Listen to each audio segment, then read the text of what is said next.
Hi everyone, welcome to let's improve. আজকের এই ভিডিওতে তোমাদের সবাইকে ওয়েলকাম। তোমরা যারা যারা 2025 সালে ডাব্লিউবিজেই পরীক্ষা দিয়েছো তাদের জন্য আজকের এই ভিডিওটি খুবই গুরুত্বপূর্ণ।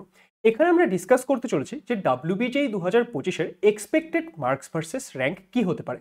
তাহলে তোমরা যারা পরীক্ষা দিয়েছো 2025 সালে ডাব্লিউবিজেই পরীক্ষা এবং এর মাধ্যমে একটা কলেজ টার্গেট করছো, আজকের এই ভিডিওটিকে অবশ্যই শুরু থেকে শেষ অবধি দেখে নিও। বাই দ্য ওয়ে, তোমরা আমাদের চ্যানেলে যারা যারা নতুন তাদের জন্য বলে দিই, আমার নাম সায়ন দাস। এই চ্যানেলে আমি তোমাদের ফিজিক্সের বিভিন্ন বিষয় সম্পর্কে পড়িয়ে থাকি এবং আমি তোমাদের এই যে বিভিন্ন গাইডেন্সগুলো সেগুলো প্রোভাইড করে থাকি। এই মুহূর্তে আমি আইআইটি গুয়াহাটি থেকে এমটেক করছি এবং আমার যে বিটেক সেটা আমি করেছি জলপাইগুড়ি গভর্নমেন্ট ইঞ্জিনিয়ারিং কলেজ থেকে। তাহলে এখানে আমি কিন্তু তোমাদের ডাব্লিউবিজের যে পুরো প্রসেস সেটা কিন্তু এক্সপ্লেন করব এবং তোমাদের কাউন্সেলিংয়ের সময়ও রেগুলারলি তোমাদেরকে গাইড করব। তাহলে সেই গাইডেন্সগুলো পাওয়ার জন্য তোমরা যারা চ্যানেলটিকে সাবস্ক্রাইব করোনি অবশ্যই চ্যানেলটিকে সাবস্ক্রাইব করে নিও এবং এই ভিডিওর ডেসক্রিপশনে তোমরা একটা ডাব্লিউবিজেই 2025 জন ডেডিকেটেড টেলিগ্রাম গ্রুপ পাবে, সেটাতে জয়েন করে যাও। তাহলে কিন্তু সেখানে আমাদের কমিউনিকেশন চলতে থাকবে। তাহলে এবার দেখা যাক যে আমাদের এই যে র্যাঙ্ক ভার্সেস মার্ক, এটা তোমাদের কেন জানা প্রয়োজন। দেখো, তোমরা যারা যারা 2025 সালে ডাব্লিউবিজেই পরীক্ষা দিয়েছো এবং ডাব্লিউবিজেই পরীক্ষা নিয়ে সিরিয়াস, তাদের জন্য এই মার্কস ভার্সেস র্যাঙ্কটা খুবই গুরুত্বপূর্ণ। কারণ এটা তোমরা জেনে গেলে তোমরা একটা আইডিয়া পাবে যে তোমার মার্কস অনুযায়ী তোমরা মোটামুটি, আমাদের চ্যানেলে আমরা ফিজিক্স কেমিস্ট্রি ম্যাথমেটিক্সের একদম অ্যান্সার কি পাবলিশ করে দিয়েছি। আই গেস তোমরা সবাই এতক্ষণে নিজেদের একটা এক্সপেক্টেড মার্কস কত হচ্ছে সেটা তোমরা ক্যালকুলেট করে নিয়েছো। হ্যাঁ, আমাদের ক্যালকুলেশন অনেক সময় একটু এদিক ওদিক হয়ে থাকে, কিন্তু তোমরা মোটামুটি একদম ক্যালকুলেট করে নিয়েছো যে তোমরা জানো যে মোরললেস তোমরা কত নাম্বারের কাছাকাছি পেতে চলেছো। তাহলে সেই নাম্বার অনুযায়ী তোমার কি র্যাঙ্ক হতে চলেছে এবং সেই র্যাঙ্ক অনুযায়ী তুমি কি একটা গভর্নমেন্ট কলেজ পাবে, বা তোমার যেই কলেজ টার্গেট ছিল সেই কলেজ কি তুমি পাবে, বা তোমার যেই ব্রাঞ্চটা প্রয়োজন ছিল সেটা কি তুমি পাবে। তাহলে এই বিষয়গুলো কিন্তু আমরা বুঝতে পারি আমরা যদি একটা মার্কস ভার্সেস র্যাঙ্কের আইডিয়া পেয়ে যাই। এবং এই আইডিয়াটা থাকা খুবই গুরুত্বপূর্ণ, কারণ তোমার কাছে যদি আইডিয়া না থাকে, তুমি ধরো নাও একটা মার্কস পাচ্ছ, তুমি অপেক্ষা করে আছো যে তুমি একটা কলেজ পেয়ে যাবে, কিন্তু দেখা যাচ্ছে সেই মার্কসে তোমার যে র্যাঙ্ক আসবে সেটা তো হয়তো ভালো কলেজ বা গভর্নমেন্ট কলেজ হবেই না। তাহলে কি তুমি যদি এটা জেনে যাও তাহলে তুমি অন্য অপশনস ট্রাই করবে, বা যাদের একদম সোললি টার্গেট ডাব্লিউবিজেই, তারা হয়তো যারা ভেবেছে যে না এই বছর না হলে পরের বছর আমরা পরীক্ষা দেবো, তারা হয়তো পরের বছরের প্রিপারেশন স্টার্ট করবে। তাহলে এই জন্য মার্কস ভার্সেস র্যাঙ্কটা জানা আমাদের খুবই গুরুত্বপূর্ণ। তাহলে এবার নেক্সট আমরা কি নিয়ে কথা বলছি, যে আজকে যে আমি তোমাদের মার্কস ভার্সেস র্যাঙ্ক বলবো সেটা কি 100% অ্যাকিউরেট, আমি যেটা বলবো সেটাই কি হবে? অফকোর্স না, তাই না? কেউ যদি এরকম মানে ডিমান্ড করে যে আমি যেটা বলবো সেটাই হবে, সেটা পসিবল নয়। যেরকম তোমরা যখন তোমাদের মার্কস ক্যালকুলেট করেছো, তোমরাও একটু আনসার্টেনিটিতে আছো যে কিছু আমরা পুরো 100% কখন জানতে পারবো, যখন তোমার রেজাল্ট আসবে। তো সেই রকমই আমাদের এই যে আমি যে আজকে তোমাদের মার্কস ভার্সেস র্যাঙ্ক বলবো সেটা কি 100% অ্যাকিউরেট না। এখানে আমি তোমাদের যে প্রিভিয়াস হিস্টোরিক্যাল ডেটা রয়েছে সেই ডেটার ওয়াইজ, সেই ডেটার উপর বেস করে এবং আমার যা এক্সপিরিয়েন্স রয়েছে সেটা আমি অ্যানালাইসিস করে আমি তোমাদের একটা ডেটা দেবো। এটা 100% অ্যাকিউরেট ডেটা নয়, কিন্তু এখানে ধরো মোরলেস 90 to 95% কিন্তু এরকমই তোমাদের আসতে চলেছে। এবং এখানে আমি তোমাদের যে ডেটাগুলো প্রোভাইড করবো সেই ডেটাগুলো একদম অথেন্টিক, কিন্তু আমাদের এই ক্ষেত্রে যে আমরা এক্সপেক্টেড মার্কস ভার্সেস র্যাঙ্কটা প্রেডিক্ট করবো সেটা কিন্তু 100% কারেক্ট নয়, সেটা তোমরা নিয়ারলি 90 to 95% কারেক্ট ধরে চলতে পারো। অ্যাকচুয়ালি কি হবে না হবে সেটা আমরা একমাত্র যখন রেজাল্ট বের হয় তখনই কিন্তু জানতে পারি। আচ্ছা, নেক্সট এবার আমরা কি কি ফ্যাক্টর থাকে আমাদের এই যে মার্কস ভার্সেস র্যাঙ্ক নিয়ে আমরা কথা বলছি, সেখানে কি কি ফ্যাক্টর থাকে। দেখো, মেইনলি দুটো ফ্যাক্টর কাজ করে আমাদের এই মার্কস ভার্সেস র্যাঙ্কের ক্ষেত্রে। সেটা কি? Number of student. Number of student মানে কি, যে কত সংখ্যক স্টুডেন্ট ডাব্লিউবিজেই পরীক্ষায় অ্যাপিয়ার করলো, বা যেই পরীক্ষায় আমরা মার্কস ভার্সেস র্যাঙ্ক নিয়ে কথা বলছি সেই পরীক্ষায় কত সংখ্যক স্টুডেন্ট অ্যাপিয়ার করলো। এবং অ্যাপিয়ার করা মানে কিন্তু এটা নয় যে ফর্ম ফিল আপ করেছে, অ্যাপিয়ার করা মানে হচ্ছে কত সংখ্যক স্টুডেন্ট পরীক্ষা দিতে এসেছে। ঠিক আছে, তাহলে নাম্বার অফ স্টুডেন্টসের উপর ডিপেন্ড করে। আর কিসের উপর ডিপেন্ড করে? আর ডিপেন্ড করে হচ্ছে ডিফিকাল্টি লেভেলের উপর, যে আমাদের যে এই বছরের পরীক্ষার কোয়েশ্চেন সেটা অন্যান্য বছরের তুলনায় কিরকম হয়েছে, বা আমাদের এই বছরের কোয়েশ্চেন সেটা কি ইজি হয়েছে না মডারেট হয়েছে না হার্ড হয়েছে ইত্যাদির উপর কিন্তু নির্ভর করে। এবার আমরা যদি দেখি যে নাম্বার অফ স্টুডেন্টে আমরা কি চেঞ্জেস দেখতে পেয়েছি, আমরা যদি 2024 সালের তুলনায় দেখি, আমাদের এই বছর 2025 সালে যতখানি আমি জানতে পেরেছি ডেটা, সেই হিসেবে যদি আমি দেখি যে এই বছর নিয়ারলি 10,000 স্টুডেন্ট কিন্তু কম পরীক্ষা দিয়েছে। মানে লাস্ট ইয়ারের তুলনায় নিয়ারলি 10-12 হাজার স্টুডেন্ট এই বছর কম পরীক্ষা দিয়েছে। তার মানে আমরা বুঝতে পারছি যে আমাদের নাম্বার অফ স্টুডেন্ট কিন্তু ডিক্লাইন করেছে। তাহলে আমাদের নাম্বার অফ স্টুডেন্ট সেটা ডিক্লাইন করছে। এবার নাম্বার অফ স্টুডেন্ট যদি ডিক্লাইন করে তাহলে কি, তাহলে আমাদের কাট অফ কমে যাওয়ার কথা। তার কারণ ভাবো যে আমাদের যদি নাম্বার অফ স্টুডেন্ট বাড়ে তাহলে একটা মার্কসের রেঞ্জে যত স্টুডেন্ট থাকবে, আর নাম্বার অফ স্টুডেন্ট যদি কমে যায় তাহলে সেই একটা মার্কসের রেঞ্জে নাম্বার অফ স্টুডেন্ট কম্পারেটিভলি কম থাকবে। তাহলে এটা একটা ফ্যাক্টর থাকছে। নেক্সট কি, নেক্সট হচ্ছে ডিফিকাল্টি লেভেল। যে আমরা যদি ডিফিকাল্টি লেভেল দেখি, কোয়েশ্চেন যদি ইজি হয় তাহলে কি বেশি সংখ্যক স্টুডেন্টরা সেই কোয়েশ্চেনটা সলভ করে আসতে পারবে এবং সেই ক্ষেত্রে আমাদের যে মার্কস সেটা প্রচুর স্টুডেন্টের মার্কস ইনক্রিজ হবে। তার ফলে আমরা কি দেখতে পাবো, তার ফলে আমরা দেখতে পাবো যে আমাদের একটা পার্টিকুলার র্যাঙ্কের জন্য আমাদের একটু বেশি মার্কসের প্রয়োজন হচ্ছে। আর যদি কোয়েশ্চেন ডিফিকাল্ট হয় তাহলে আমরা কি দেখতে পাবো যে একটা পার্টিকুলার র্যাঙ্কের জন্য আমাদের কম মার্কসের প্রয়োজন হচ্ছে, কারণ কোয়েশ্চেন ডিফিকাল্ট হলে ম্যাক্সিমাম স্টুডেন্ট সেটা করতে পারবে না। তাহলে এই বছরের যদি আমরা কোয়েশ্চেন নিয়ে কথা বলি, এই বছরের কোয়েশ্চেন আমি যতখানি দেখলাম এবং আমাদের স্যার ম্যামরাও যেরকম দেখেছেন যে এই বছরের কোয়েশ্চেন কিন্তু ইজি টু মডারেট লেভেলের হয়েছে। হ্যাঁ, কয়েকটা কোয়েশ্চেন লেন্দি ছিল, কিছু কিছু পার্ট লেন্দি ছিল, যেরকম কেমিস্ট্রির কিছু কোয়েশ্চেন লেন্দি ছিল, ফিজিক্স ম্যাথমেটিক্সও আমরা কিছু কোয়েশ্চেন লেন্দি দেখতে পেয়েছি। কিন্তু তাহলে সেই লেন্দি কোয়েশ্চেন তো থাকছে এবং কয়েকটা কোয়েশ্চেন, এক দুটো কোয়েশ্চেন হার্ড থাকবেই, কিন্তু ওভারঅল অ্যাসপেক্টে যদি আমরা দেখি তাহলে কিন্তু আমরা ইজি টু মডারেট টাইপের একটা কোয়েশ্চেন দেখতে পেয়েছি। হ্যাঁ, কোয়েশ্চেনে আমরা একটা লেন্দি হওয়ার টেন্ডেন্সি দেখতে পেয়েছি, কিছু কিছু কোয়েশ্চেন করতে আমাদের একটু টাইম লেগেছে।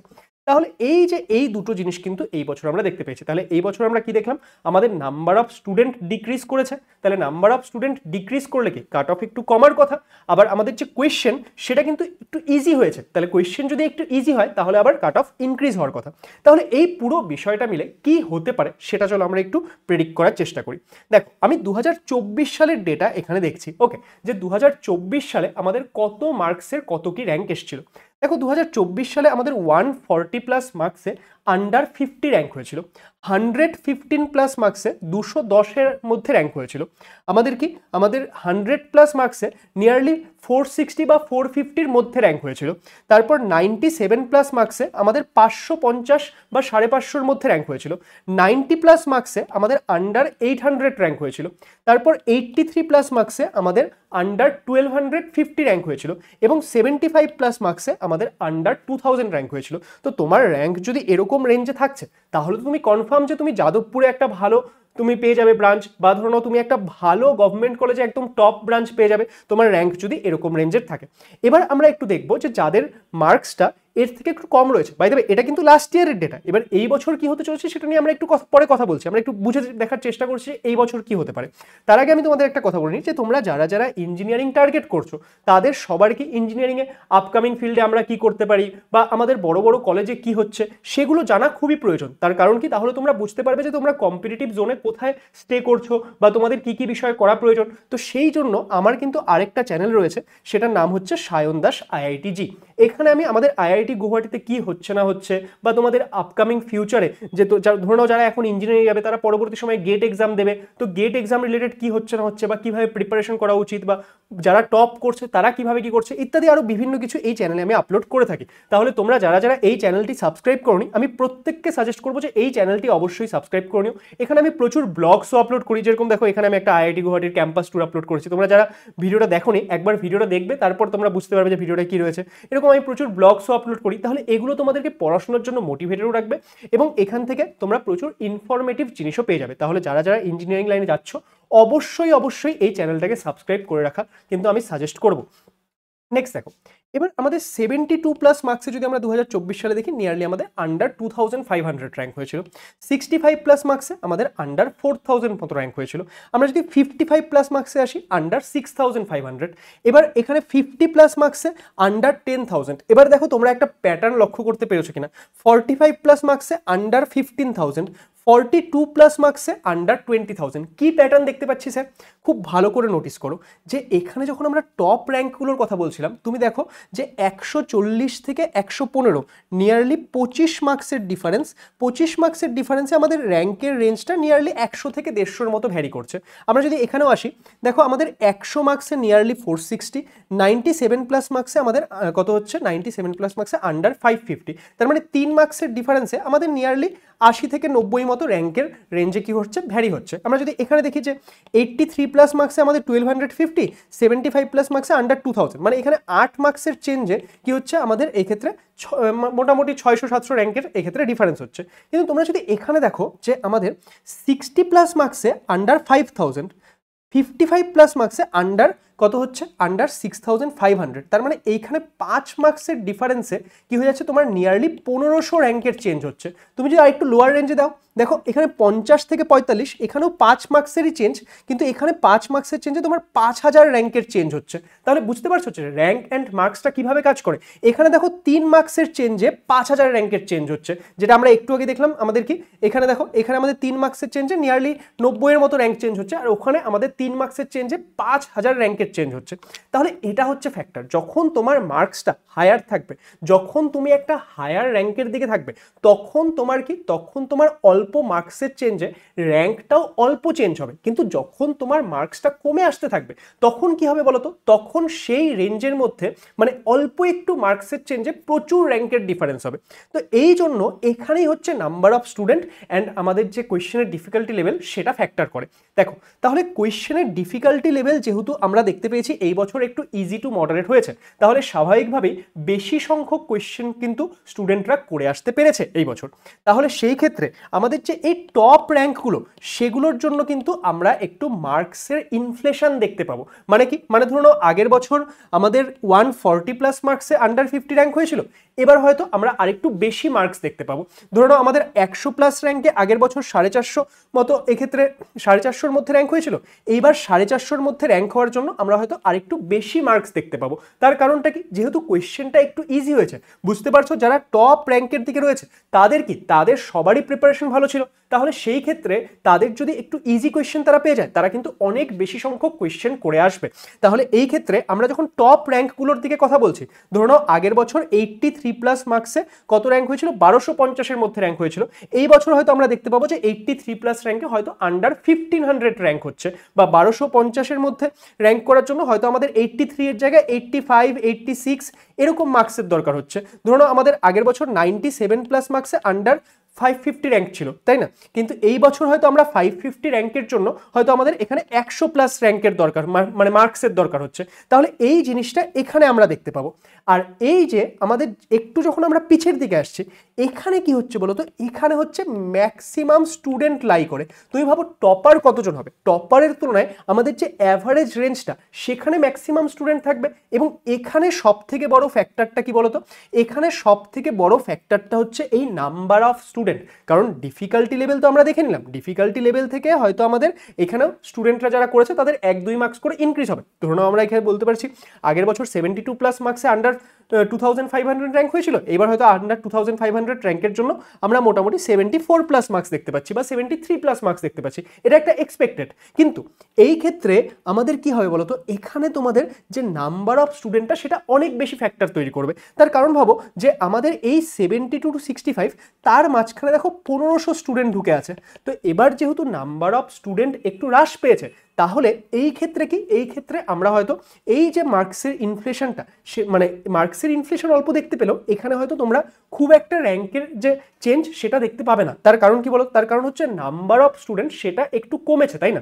তুমি ভাবো নাম্বার অফ স্টুডেন্ট যদি বেশি হতো তাহলে কি, তাহলে সেই ক্ষেত্রে আমাদের একটা মার্কসের রেঞ্জে নাম্বার অফ স্টুডেন্ট অনেক বেড়ে যাবে। কিন্তু এই ক্ষেত্রে এই বছর যেহেতু নাম্বার অফ স্টুডেন্ট একটু হ্রাস পেয়েছে, তোমার মার্কস হয়তো ইনফ্লেশন একটু হবে, যে আন্ডার 10,000 র্যাঙ্ক হওয়ার জন্য হয়তো তোমার 52+ মার্কস বা 50+ মার্কস এরকম লাগছে, ঠিক আছে? মানে 50+ লাস্ট ইয়ারও ছিল, তো সেই ক্ষেত্রে 51+, 52+ এরকম মার্কস ধরো লাগছে। কিন্তু এই ক্ষেত্রে 51 আর এই 45 তার মধ্যে নাম্বার অফ স্টুডেন্ট যেহেতু একটু কমবে, তাহলে সেই ক্ষেত্রে আমরা কিন্তু আরেকটু বেটার র্যাঙ্ক এই জায়গাটা দেখতে পাবো। তাহলে এইভাবে করে আমরা যদি পুরো জিনিসটাকে ট্যাকেল করি, তাহলে কিন্তু আমরা একটা আমাদের এক্সপেক্টেড যে মার্কস ভার্সেস র্যাঙ্কের আইডিয়া সেটা এখান থেকে পেয়ে যাচ্ছি। তাহলে আজকের এই ভিডিওতে আমি তোমাদের যে বিষয়টা বোঝালাম, আই গেস যে তোমাদের কাছে পুরো বিষয়টা ক্লিয়ার হয়েছে। এবং আমি তোমাদের যে এখানে একটা রেঞ্জ দিয়েছি, দেখো 2024 সালে এই যে ডেটাগুলো আমি তোমাদের দিয়েছি, এটা আমাদের বিভিন্ন স্টুডেন্টরা আমাদের পরীক্ষার পরে তাদের যে রেজাল্টগুলো সেগুলো জানিয়েছিল, এবং সেখান থেকে কিন্তু আমি তোমাদের এই পুরো ডেটাটা দিয়েছি যে আমাদের কত মার্কসে কত র্যাঙ্ক হয়েছিল। ওকে, একটা রেঞ্জ আমি তোমাদেরকে দিয়েছি। তাহলে এখানে দুটো জিনিস তোমাদেরকে এই বছর মাথায় রাখতে হবে। এক নাম্বার, আমাদের এই টপ র্যাঙ্কগুলোর দিকে যেহেতু আমাদের কোয়েশ্চেনটা একটু ইজি টাইপের ছিল, ইজি টু মডারেট লেভেলের ছিল, তাহলে আমাদের একটা পার্টিকুলার মার্কসের জন্য, মানে একটা পার্টিকুলার র্যাঙ্কের জন্য আমাদের মার্কসটা একটু বেশি প্রয়োজন হবে। আর আমাদের একটু পরের দিকে যদি আমরা যাই, যেহেতু আমাদের নাম্বার অফ স্টুডেন্ট কমেছে, তাহলে সেই ক্ষেত্রে আমাদের মার্কসটা হয়তো 1-2 মার্কস করে ইনক্রিজ হবে একটা পার্টিকুলার র্যাঙ্কের জন্য, কিন্তু সেই ক্ষেত্রে আমরা ভ্যারিয়েশনটা কিন্তু একটু কম দেখতে পাবো। ওকে, তাহলে আই গেস যে আজকে এই বিষয়গুলো যেগুলো আমি তোমাদের বোঝালাম সেগুলো তোমাদের কাছে ক্লিয়ার হয়েছে। যদি ভিডিওটা তোমাদের ভালো লাগে সেটাকে অবশ্যই লাইক করে দেবে, সাবস্ক্রাইব করে দেবে আমাদের চ্যানেলটিকে, এবং এই যে ইনফরমেশনটা সেটা যাতে তোমাদের সমস্ত বন্ধু বান্ধবীদের কাছে পৌঁছে যায় তার জন্য আমাদের এই ভিডিওটিকে অবশ্যই শেয়ার করে দেবে। Thank you so much.